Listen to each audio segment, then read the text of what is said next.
شيخ مفتي حبيبي. أنا حزين. He says, I'm very sad. لأنني سوف أعيش بقية حياتي بلا أم.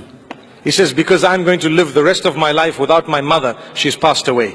أنا أمي توفت قبل 5 أشهر أو 6 أشهر. My mother passed away 5-6 months back. والله العظيم I swear by Allah أنني الآن أتمنى أمي أن ترجع إلى الدنيا من أجل أن أقبل قدميها. He says, I promise you, I swear by Allah, I feel within me that I desperately want my mother to come back to the earth, even for a moment, so that I can kiss her feet. لأن ربي يقول Because Allah subhanahu wa ta'ala says, وقضى ربك ألا تعبدوا إلا إياه وبالوالدين إحسانا. Allah has decreed that none shall be worshipped besides Him, and that you shall do good to your parents. إما يبلغن عندك الكبر أحدهما أو كلاهما. If one of them or both of them happen to achieve old age in your presence, فلا تقل لهما أف. so don't even say uff to them. فلا تقل لهما أف ولا تنهرهما. Don't say uff to them and don't use negative words with them. وقل لهما قولا كريما. Say to them that which is beautiful, filled with honor. واخفض لهما جناح الذل من الرحمة. And lay for them the wing of mercy. Be merciful and kind towards them. وقل رب ارحمهما كما ربياني صغيرا. And pray for them by saying, Oh my Rabb, have mercy on them, because they are the ones who actually brought me up when I was a child. ووصينا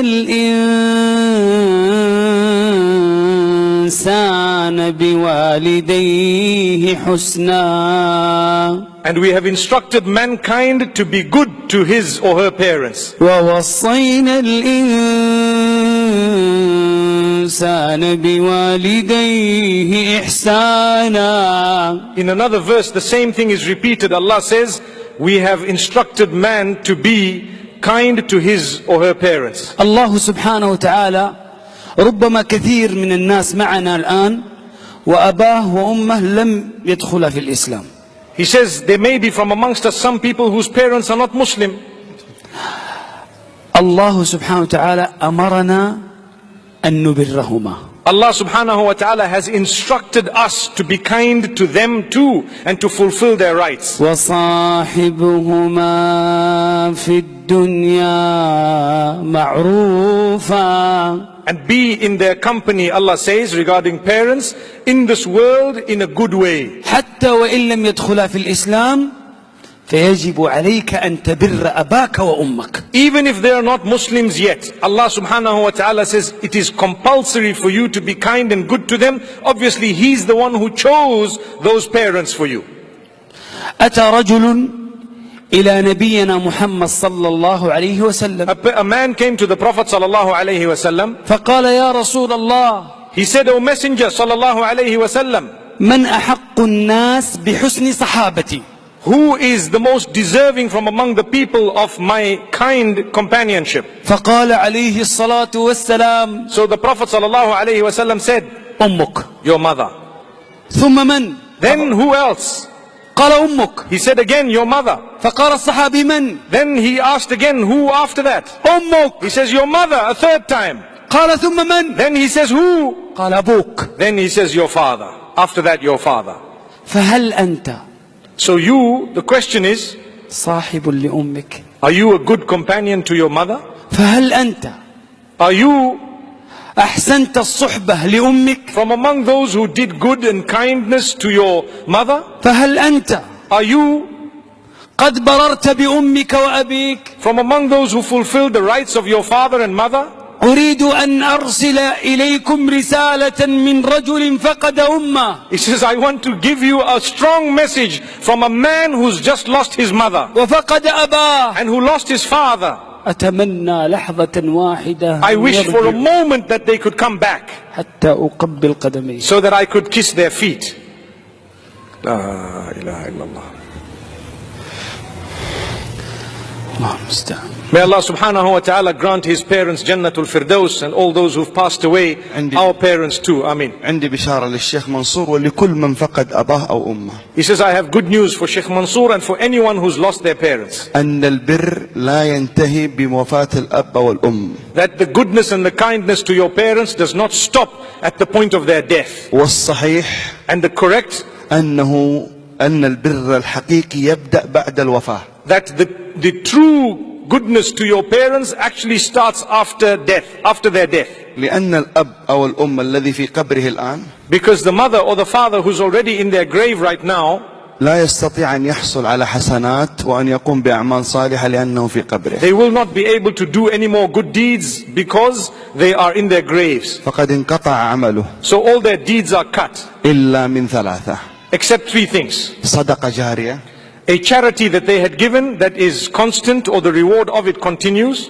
علم ينتفع به، Knowledge that they may have disseminated in a beneficial way. أو ولد صالح Or يدعو له. or a child whom they have left behind who will pray for him or her.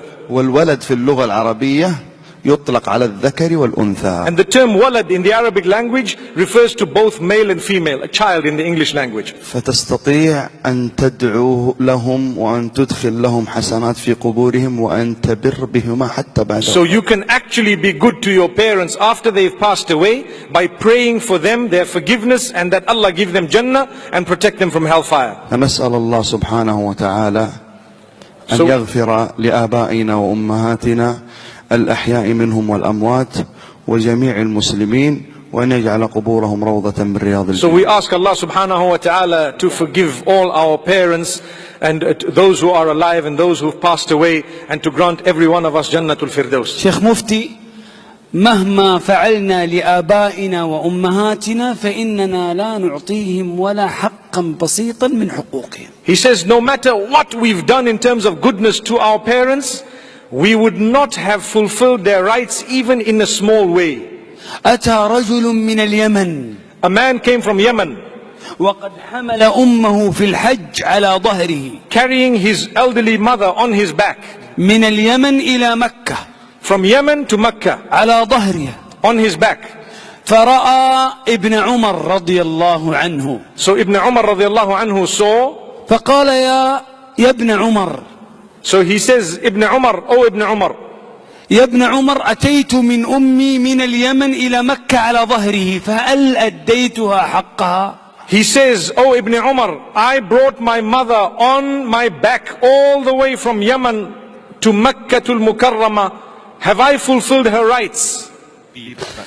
قال ابن عمر لهذا الرجل: Ibn Umar radiallahu anhu said to this man, ولا طلقة من طلقاتها أثناء الولادة. you haven't even gone through a small portion of what she went through when she just gave birth to you.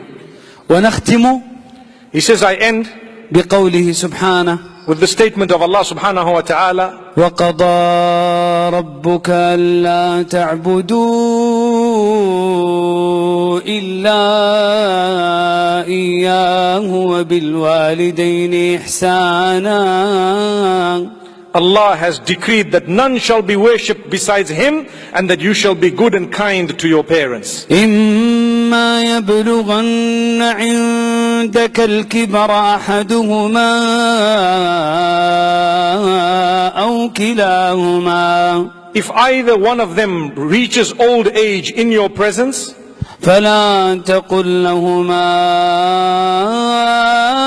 أف ولا تنهرهما then don't even utter the term uff to them, and don't say anything negative to them. وقل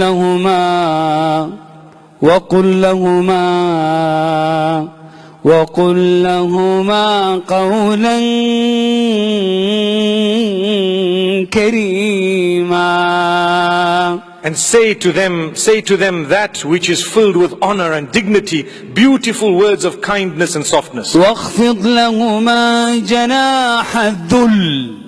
And you need to lay the wing of humbleness and humility in front of them. واخفض لهما جناح الذل من الرحمة وقل رب ارحمهما. And lay in front of them the wing of humbleness, humility, out of mercy, and pray for them that Allah have mercy upon them. وقل رب ارحمهما كما ربياني صغيرا. Pray for them always that Allah has mercy upon them, because they are the ones who brought you up when you were little. ربكم أعلم بما في نفوسكم. Your Rabb knows exactly what is in yourselves. إن تكونوا صالحين. If you are good and pious, فإنه كان للأوابين غفورا.